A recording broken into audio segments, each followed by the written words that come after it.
UFC Vegas 98 comes to a close. Brandon Royval faced off against Taira in the main event of tonight's card on a very busy Saturday in combat sports. We had an octagon event, we had a bare knuckle event, we had karate combat last night, and we had the Better Be Even Bivol card also happening at the same time as this UFC event. Now, in the main event, Brandon Royval got the split decision. Some would say that's a controversial split decision, as Taira may or may not have won that second or first round. Sal D'Amato, of course, coming up short on the scorecards once again, sucks ass at his job when it comes to these close fights, but it is what it is. I think rightfully Brandon Royval gets the win here. Taira, I could have seen getting the draw there. You could argue 10-8 in that second round. It was pretty close, but nonetheless, the card went as it did. Now, I missed the first couple of fights, or at least the first fight, and then I was kind of off and on with the rest of the fights going on today. Big fights in Octagon. They were at a big stadium. They filled out a Germany soccer stadium, 60,000 people there for an MMA card. Big stuff over there. Of course, the Better Be Bivol fight, one of the biggest fights in boxing, one of the biggest fights they could have made this entire year, one of the biggest fights of the decade when it comes to boxing. Better Be Bivol was this afternoon here in America. It was an alright fight, didn't quite live up to the hype. Both guys were very, very good and kind of just canceled out a lot of what the other was trying to do. That one was a controversial decision, as you probably have seen. Go look into it. It was an interesting one. I'll be making a video about that shortly. Also, bare knuckle, Conor McGregor back in the news cycle again. He's promoting with bare knuckle. All of that going on today. But let's talk about UFC Fight Night, Royval versus Taira. Clayton Carpenter first up got the win over Louis Roca. I didn't see this fight. I'm not going to comment too much on this one. I did see that he got a finish. It was a pretty solid submission victory here. I think he was expected to win. Louis Roca obviously coming off. He's never fought in the UFC before. I don't think anyway. Clayton Carpenter's been around a couple of fights. He is what he is. I did see Cody Haddon put on a great performance over Dan Argueta. That one was fun to watch. Cody Haddon was definitely outstriking Dan Argueta.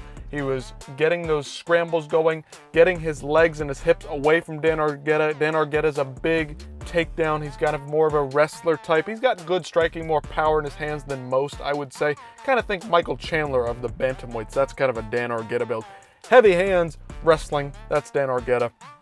Cody Haddon was able to out-scramble him, get his hips away from him, avoid the takedowns for the most part, and just put an absolute beating on Dan Argueta, and Dan Argueta really didn't have a ton for Cody on the feet. That was a fun fight. Corey McKenna and Julia Pilastri. I didn't really watch this fight very closely. Like I said, I was flipping back and forth. Not going to comment on that one. It is what it is. Whatever. I figured Corey McKenna was going to win. She's more the experience. Maybe she's younger, yes, but she's kind of the better martial artist, at least coming into it. That's what I thought. Junior Tafa got a big win.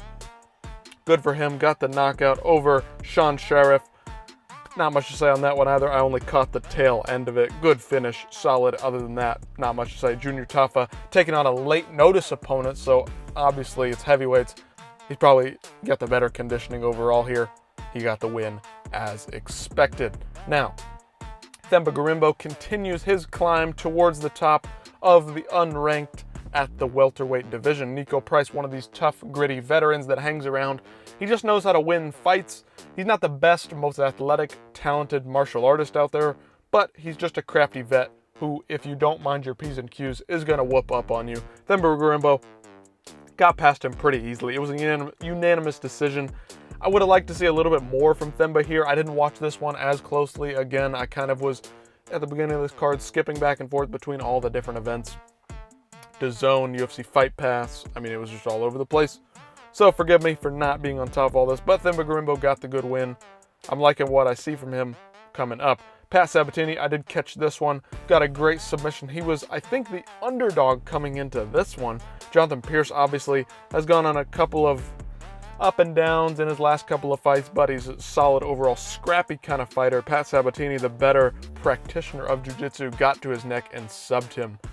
Made easy work of Jonathan Pierce in the first round. The Temirov and Vergara fight, I missed. Temirov coming in, making his UFC debut. I missed the fight, but I saw the finish. A great finish.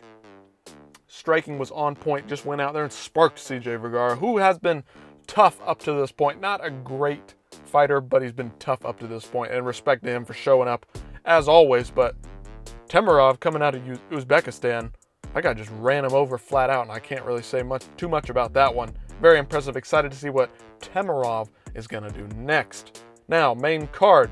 Daniel Rodriguez, Alex Morono. I was skipping back and forth in this one, but to me, the moments that I caught, Daniel Rodriguez was definitely winning. He was kind of starting to roll downhill as the fight progressed. Alex Morono, obviously, not really a full-time fighter anymore. He's getting into coaching, kind of on that kind of side of things. I like to see him fight. He's fun to watch. They're both scrappy guys overall. A lot of these guys on this card, a lot of the Apex fights in general, they're just scrappy guys that they try to get fun fights put together. Sometimes they play out in fun ways, sometimes they don't. And that just is what it is. Daniel Rodriguez obviously started, snowballing as the fight went on, built his momentum up, and ultimately in the third round was able to put a solid beating on Alex Morono. Got the win here via decision. Grant Dawson, coming off of his layoff after that Bobby Green fight, had a fight in between here, was taking on Rafa Garcia. Rafa Garcia, he's a tough opponent. He's one of those guys who just manages to get wins, even though you don't quite think that he's up to the talent of some of the other guys. He got some good wins in the UFC, but he's run into Grant Dawson. Grant Dawson, the stigma around him, the negative effect that he has had on the UFC fan base is that he's pretty boring overall. He's kind of just a grapple-heavy wrestle smasher. Just smash you into the ground and sit on you. Kind of just a wrestle fucker. But Grant Dawson in this one got on Rafa Garcia's back in the second round. It was laying out some serious ground and pound. Cut Garcia open badly, had him bleeding all over the cage. Grant Dawson, great job getting the win here, proving all the doubters wrong, proving all the media wrong, in that us, the YouTubers, the weirdos, the crazy people out there, according to the media, who said that he was boring, because he fucking was. He showed out and proved that grappling can be entertaining. We know we've seen Merab get a fairly boring decision. We saw what Mario Bautista do and just smashing Jose Aldo up against the cage. Grant Dawson doing that ground and pound, getting those elbows working, splitting open Rafa Garcia. That's what we want to see in grappling. That's where you can make grappling entertaining. Grant Dawson on the mic afterwards had some funny comments. Go check out those clips. Kind of out of pocket for this guy. This guy's kind of a quiet dude. Quite out of pocket with some comments about his wife. Props to him, but take it as it is. Chidi and Njokuani versus Jared Gooden. Jared Gooden kind of up and down in the UFC. Chidi's coming down from middleweight to welterweight for this one. Got the unanimous decision. He's trying to keep his contract alive. He's trying to keep his UFC career alive, and he did what he had to do to win. He got some good strikes in the clinch. Mostly just a clinch battle, clinch fest in this one. Held Jared Gooden up against the cage. Jared Gooden tried to get some takedowns, was succeeding at times, but Chidi just kept him up against the cage. Knee to the thigh, knee to the body. Some of those were solid. Some elbows over the top were solid, but good performance from Chidi, just not the most entertaining. Chidi used to be this entertaining guy who would just come in there and blitz guys or just have wars with guys, and that's not really happening anymore. So Chidi, we like you for being entertaining. This stuff ain't gonna continue for much longer if you keep putting out and laying out eggs like this. Good for him getting the win, securing his contract, securing his career in the UFC for a couple more fights. Jared Gooden, getting older. Send him out of here. Don't need to see him anymore. He's the bigger, stronger guy in this fight, and he just couldn't keep Chidi off him. It is what it is. All right, Brad Tavares, John Young Park, Iron Turtle himself, John Young Park. He had a great performance. I think Brad Tavares came out there and had the best performance he could have possibly had against John Young Park. He hurt Park early in the first round, had him on his feet, had him on his butt, got into full mount at one point.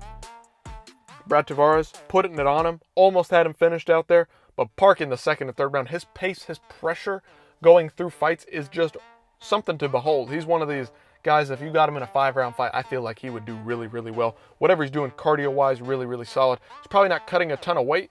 He's a little bit pudgy, as you can see when he gets out there. Middleweight fighter, Park. Iron Turtle, this guy's just tough. He can take a shot, walk through it, and do damage to these guys. He just puts pressure on them. Whether it's grappling pressure, clinch pressure, striking pressure, he just puts it on him. He's not the best anywhere, but he's well-rounded, and that's what counts. When you're well-rounded and you're good everywhere, you might not be the best, but when you put it all together like he does with the pressure game, with the cardio game, he's able to succeed against guys he maybe shouldn't be beating. Brad Tavares obviously isn't ranked anymore, but look for Jun Young Park to get back in the rankings here soon. I'd like to see him fight very soon. He took a little bit of damage, maybe get back in there early next year, maybe a January card, February card. That would be fun to see. But Iron Turtle gets it done again. Iron Turtle title run incoming soon. Just you wait, guys. We'll see what happens there. All right, main event. Brandon Royval took it on Tatsuro Taira. Fantastic fight. Absolutely awesome fight. This is what fun grappling is all about. Great flyweight scrambles from both guys, kicking off the cage, body triangles, stalling. Barely any of that was going on. These guys were going all over the place, scrambling like crazy, kicking off the fence, doing all kinds of crazy moves, going for submissions even when they didn't have them. That's what we'd like to see, not the stalling. There was a little bit of stalling here and there in positions, but it was understandable. These guys were trying to rest. Tatsuro Taira at the end of the fourth round was kind of letting Brandon Royval work. He was stalling, you might say, by letting Brandon Royval gas himself out, work up to his feet. That was smart by Taira. Taira had a couple of great moves on the ground for Brandon Royval. Hooked him up, held him up for a long time in a couple of these rounds, had a lot of ground control time. It was very impressive from Taira. Considering Brandon Royval has those skinny hips where you can twist around, get in and out of those body triangles pretty easily, he locked those up quickly and efficiently. Beautiful performance by both of these guys. Brandon Royval, obviously, as you now know, as you can see, got the win here. It was a decision victory. I could have seen this going either way. Truthfully, I wasn't scoring it in the moment. It was just a fun fight. These guys were doing damage to each other on the feet. Taira throwing the heavier shots on the feet, but not landing with as much consistency. Royval's the better striker, more fluent striker, more creative striker. Hit him with a couple of those spinning shots, elbows, knees. Tatsuro at one point came crashing into a takedown of Brandon Royval, threw up that knee, hit him clean on the chin. Tatsuro took it well. He's young, got a great chin, hasn't taken a lot of damage in his career up to this point. This was probably the most he's been beat up ever in MMA fights. What a fight. I mean, these guys just put it all together. This was what MMA is all about. Striking on the feet, whether it's boxing, Muay Thai, elbows, knees, whatever. Wrestling from Taira, the jiu-jitsu scrambles from each other, some of the judo throws and sweeps that were going on. That is what MMA is all about, and this fight was fantastic. It got fight of the night. Obviously, it deserves it, no doubt. This fight card was kind of meh, but again, I didn't watch the whole thing. I was kind of back and forth with the Better Be Bivol card and a couple of the other MMA promotions. There was just some good stuff going on, and this was just an Apex fight card. The Apex fight cards can be fun because they exceed your expectations. You expect them to be terrible, and they exceed your expectations.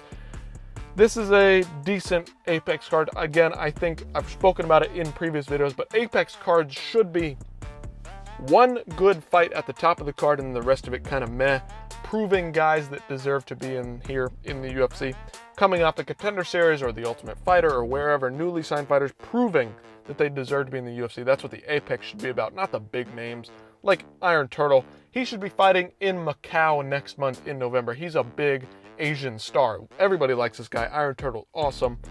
You know, it is what it is. Whatever. Themba Gorimbo should be fighting, trying to put his name out there. Great African fighter coming up through the ranks. Fun to watch.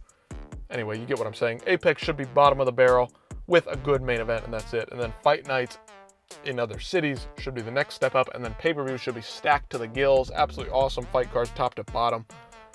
Anyway, I could go on about that forever and ever. Anyway, UFC Fight Night Vegas 98. Brandon Royval getting the win over number 5 ranked Tatsuro Taira, securing his number 1 position after a couple of losses to some of the champions in the divisions. Very solid for him. Good fight overall. I caught the main card. It was good fights overall. Let me know what you guys think about the event in the comments down below, and I'll see you in the next one.